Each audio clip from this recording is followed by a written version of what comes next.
ఇందాక శోభాయాత్ర మరియు పూజా కార్యక్రమాలు ధర్మ ధ్వజారోహణ పూర్తి చేస్తున్నాం. శివాజీ మహారాజ్ జయంతి సందర్భంగా మనం చేసుకున్న ఈ శుభ కార్యక్రమంలో అందరు రావడం సంతోషం. మిత్రులారా, మరాఠా సామ్రాట్ యోధుడు మరి ఛత్రపతి శివాజీ సంభాజీ మహారాజు 396 జయంతి సందర్భంగా మనము ఈ ఉట్నూరులో ప్రతి సంవత్సరం మాదిరిగా ఈ సంవత్సరం కూడా కార్యక్రమాన్ని నిర్వహించుకుంటున్నాం. మనం ముందుగా వచ్చే సంవత్సరము ఖచ్చితంగా శివాజీ విగ్రహాన్ని ప్రతిష్టాపించుకొని ఈ కార్యక్రమాన్ని ఊట్నూరులో ఘనంగా నిర్వహించాలని ఈనాటి నుంచే సంకల్పం చేస్తేనే వచ్చే శివాజీ జయంతి వరకు మనం విగ్రహాన్ని ప్రతిష్ఠించగలుగుతాం. అదేవిధంగా ధన్యవాదాలు సార్. కావున ఆ రోజు కమిటీలో 1991 మార్చ్ 27వ తేదీన ఇక్కడ పలు చౌకులు అంటే కూడలు ఖాళీగా ఉన్నాయి. మరి ఏం చేద్దాము ఏంటని చెప్పేసి ఉగాది పర్వదిన సందర్భంగా ఒక కార్యక్రమాన్ని ఏర్పాటు చేస్తున్నాము. అప్పుడు మన దివంగత నాయకులు అప్పటి ఎమ్మెల్యే రాతో రమేష్ గారు, ఆర్డీఓ గంగాధర్, ఎంఆర్ఓ గంగాధర్ రెడ్డి గారు వారి యొక్క అనుమతితో ప్రభుత్వ పరంగా వారు అనుమతి ఇచ్చిన తర్వాతనే కూడళ్లకు నామకరణం ఏర్పాటు చేశాము. ఆ సందర్భంగా ప్రతి సంవత్సరం వినాయక చవితి రోజు వినాయకులన్నీ మన అక్కడ పాత బస్టాండ్గా పిలువబడే వినాయక చవితి వస్తుండేవి. అయితే ఆ సందర్భంగా అక్కడ వినాయక చౌక్, మనం ఇప్పుడు కూర్చున్న చోట శివాజీ చౌక్, అక్కడ వివేకానంద చౌక్ ఏర్పాటు చేయడం జరిగింది. ఏదేమైనప్పటికీ ఈరోజు మన ఊట్నూరు పట్టణంలో పలు మహానుభావుల పేర్లతో మన కూడా ఏర్పాటు చేసే సంతోషం.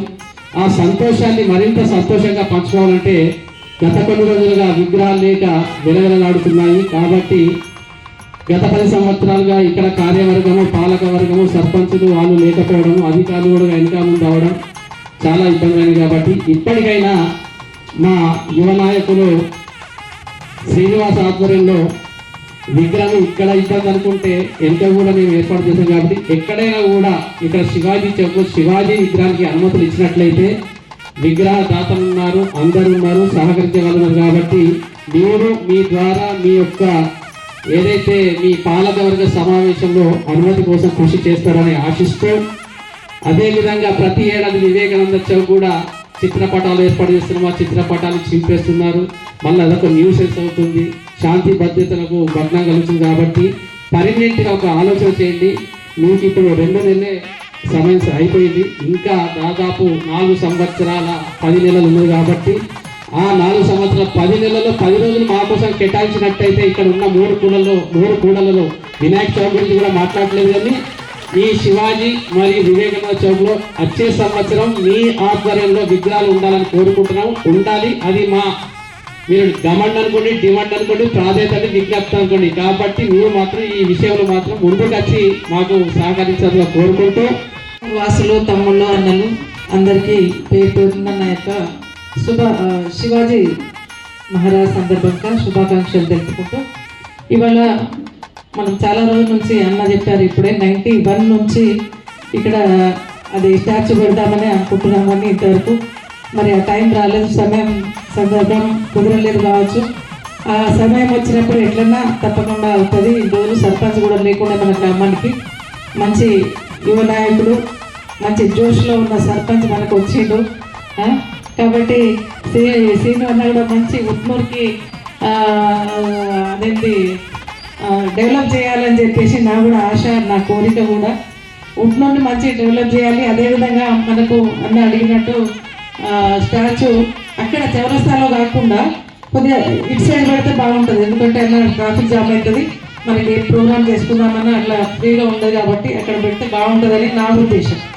కాబట్టి శివాజీ మహారాజ్ ఆశయాలను నెరవేర్చడానికి శివాజీ మహారాజ్ గారు చేసిన ఏదైతే మన హిందువుల కోసం పోరాటం చేశాడు, అంత పెద్ద యువకుడిని మనం ఇవాళ తలుచుకుంటున్నాం. 396 అంటే దాదాపు 400 సంవత్సరాలు కావస్తుంది. అయినా కూడా ఇప్పటి వరకు అతన్ని మనం స్మరించుకుంటున్నాం. అంటే ఎంత మంచి ఉపకారం మన హిందువుల మీద, మన హిందూ సామ్రాజ్యం మీద పోరాటం చేసిండు. అదేవిధంగా ఆ స్ఫూర్తిని తీసుకొని హిందూ ధర్మ నాయకులుగా చెప్తున్నాం, కార్యకర్తలు హిందూ ధర్మ నాయకులు కానీ ఇక్కడ పనిచేస్తున్నటువంటి ఈ మహానీయులందరి యొక్క సమక్షంలో నేను మాట్లాడడం, అందులో మీ ఊరికి అంటే మన ఊరికి నేను రావడము చాలాసార్లు వచ్చాను, కానీ ప్రత్యేకంగా ఈ అవకాశం రావడం కూడా నా అదృష్టంగా నేను భావిస్తున్నాను. మీ ముందర నేను మాట్లాడడం మీ అందరూ తెలిసిన విషయం. ఛత్రపతి శివాజీ అంటే ఎవరు? ఛత్రపతి శివాజీ అంటే మహారాష్ట్రలో మనం మాట్లాడతాం. కానీ ఆ మాట్లాడడంలో ఎందుకు వారి గురించి మనం అసలు ఆలోచించాం? అసలు మనకు ఆ విషయాలు మన పాఠశాలల్లో, మన స్కూళ్ళల్లో మనకు నేర్పిందా? అంటే నేను చరిత్ర బోధకుడిగా నేను ఒక 40 సంవత్సరాలు నేను ఒక ఆచార్యుడిగా ఉపాధ్యాయుడిగా నేను పనిచేశాను. ఛత్రపతి శివాజీ యొక్క చరిత్ర హిస్టరీలో నేను హిస్టరీ టీచర్ని. దాంట్లో ఒక 2 పేజీలు తప్ప, ఒక పేజే అవసరమైతే ఇంకో 2 ఇది దాంట్లో వస్తుండే. మిగతా అంతా కూడా ముఘలాయ చక్రవర్తులు, ఈ చక్రవర్తులు, ఢిల్లీ సుల్తానులు, ఈ పరిపాలనే ఉంటుండే. కానీ ఇతని పరిపాలన గురించి కానీ, ఇతని యొక్క మంత్రివర్గం ఎట్లా ఉంటుండే, ఇతని యొక్క పరిపాలన విధానం ఏ విధంగా ఉంటుండే, ఇన్ని యుద్ధాలు చేసింది కదా, ప్రజల్లో ఎందుకు మరి అతని మీద తిరుగుబాటు జరగలేదు, ఇది ఎప్పుడు మనకు ఏ పుస్తకాలు చెప్పలేదు. ఎందుకు చెప్పలేరు అంటే వారి పరిపాలన యుద్ధం చేసినప్పటికీ ప్రజల్లో ఎలాంటి అసంతృప్తి లేదు. మన దగ్గర జరుగుతున్నది చూడండి. ఇప్పుడు మనము సింధూర్ ఏమంటుందని ఆపరేషన్ సింధూర్ జరిగింది. సేమ్ ఆపరేషన్ సింధూర్ అదే జరిగింది. అప్పుడు ఎప్పుడు మొత్తం ఛత్రపతి శివాజీ యొక్క జీవితం అయిపోయింది. ఇక అతను రాడు, అసలు దొరకడు. పుణె నగరం మొత్తం టోటల్ మొఘల్ చక్రవర్తి షైస్తా ఖాన్ యొక్క సైన్యం దాదాపు 1,00,000 సైన్యం ఎట్ ఏ టైం మొత్తం పుణె నగరాన్ని మొత్తం ఆవరించుకోపోయింది. ఎక్కడ చూసినా పుణె నగరంలో ఎవరు చూసినా మొఘల్ చక్రవర్తులే, అంటే మొఘల్ సైనికులే ఉండేవారు. మనం ఏమి చేద్దామన్నా, శివాజీ ఏం చేద్దామన్నా ఏమి జరగదు. శివాజీ కామ్ హో గయా అనేటువంటి మాట తీసుకొచ్చాడు. ఆ సమయంలో ఎట్లా జరుగుతుంది? వర్షాకాలం, అది వర్షం పడుతున్నది. ఒక బాజా భజన్ గోపన్న గారికి మరియు నా హిందూ బంధువులు, నా హిందూ సోదరులకి ఛత్రపతి శివాజీ మహారాజ్ 396 జయంతి శుభాకాంక్షలు తెలియజేస్తాను. మనది ఇక్కడ ప్రధాన సమస్య విగ్రహ ప్రతిష్టాపన. నేను ప్రతి పల్లెటూళ్ళలో విగ్రహ ప్రతిష్టాపన జరిగింది. శివాజీ మహారాజ్ షాపూర్లో కానీ, కాడియాపూర్లో కానీ, ఉడుకూరులో కానీ. కానీ మన ఉత్తూరు మండలంలో లేకపోవడం చాలా బాధాకరమైన విషయం. ప్రతిష్టాపనకు నా వంతు సహాయ సహకారం అందిస్తానని నేను ఈ సభాముఖంగా కోరుతున్నాను. ఈ ఆపత్తులకు ప్రత్యేక ధన్యవాదాలు.